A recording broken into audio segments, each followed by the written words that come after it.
The day the Red Sea split in two, the incredible story of Moses. The wind howled across the desert like a warning. Thousands of frightened voices filled the night. Mothers clutched their children. Old men leaned on their staffs. Young men stared into the darkness behind them with dread. Because far off in the distance, they could see it. Torches. Hundreds of them. The army of Pharaoh was coming. The Israelites had barely escaped Egypt. After centuries of slavery, God had finally delivered them through the leadership of Moses. The plagues had broken Pharaoh's pride, and the people had marched out of Egypt with hope burning in their hearts. But now hope was fading. In front of them stretched the vast waters of the Red Sea, dark and endless beneath the moonlight. Behind them thundered the most powerful army in the world. Chariots, soldiers, spears, horses trained for war. They were trapped. Fear spread through the camp like wildfire. Some cried out in terror. Others turned on Moses with anger. "Was it because there were no graves in Egypt that you brought us out here to die?" they shouted. "It would have been better for us to serve the Egyptians than to die in the desert." The words cut through the night. Moses stood silently for a moment, staring at the frightened crowd. He could hear the distant rumble of chariot wheels growing louder. Even he knew the situation looked impossible. But Moses had learned something in the wilderness. When God leads you somewhere, he also makes a way through. Moses raised his staff and spoke words that would echo through history. "Do not be afraid. Stand firm, and you will see the deliverance the Lord will bring you today. The Egyptians you see today, you will never see again." The people fell silent. The army was getting closer. The ground trembled beneath the pounding hooves. Then God spoke to Moses. "Raise your staff and stretch out your hand over the sea." Moses walked toward the water.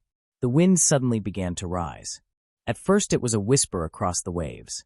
Then it grew stronger and stronger, until the night roared with the sound of a mighty east wind. The waters began to move, slowly at first, then violently. The sea split apart. Waves lifted like towering walls on both sides as the wind carved a path straight through the heart of the sea. The muddy seabed appeared beneath their feet, stretching forward like a road prepared by heaven itself. The people stared in disbelief. A path through the sea. God had made a way. "Go," Moses called. The Israelites rushed forward. Families hurried across the seabed, carrying children and bundles of possessions. Thousands moved through the middle of the sea, while walls of water stood beside them like frozen mountains. All night they crossed. But Pharaoh's army was relentless. The Egyptian soldiers saw the path and charged in after them. Their chariots raced into the parted sea, determined to drag the Israelites back into slavery. But something was wrong. The wheels of the chariots began to jam in the mud. Horses struggled to move. Panic spread through the Egyptian ranks. "Let's get away from the Israelites," the soldiers cried. "The Lord is fighting for them." By the time the last Israelite reached the far shore, the first light of dawn was rising. God spoke to Moses once more. "Stretch out your hand over the sea." Moses lifted his staff. The wind stopped, and suddenly the towering walls of water collapsed.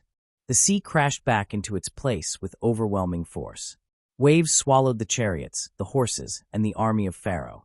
When the waters settled, the army that once ruled Egypt was gone. The Israelites stood safely on the shore. For the first time in generations, they were truly free. Silence fell across the people. Then slowly, joy began to rise. They realized what they had just witnessed. The God who created the sea had just opened it. And the God who delivered them from slavery had defeated the most powerful empire on earth. That day the people of Israel feared the Lord and trusted in him. And the story of the sea that split in two would be told for thousands of years, reminding every generation that when the path seems impossible, God can make a way through the sea. Commentary note: this story reveals the power of faith in the face of overwhelming fear. The Israelites saw only an impossible situation, water before them and an army behind them. Yet Moses called them to stand firm and trust God's deliverance. The crossing of the Red Sea demonstrates that God's power is greater than any obstacle. The miracle also teaches a timeless spiritual principle. Obedience and trust often come before the miracle is revealed. Historical note: the account of the Red Sea crossing is recorded in Exodus 14 in the Old Testament. It describes the escape of the Israelites from Egyptian slavery under the leadership of Moses, traditionally dated by many scholars to sometime during the Late Bronze Age, commonly suggested between the 15th and 13th centuries BC, depending on interpretive traditions. The Bible describes a powerful east wind driving back the waters and creating dry ground for the Israelites to cross.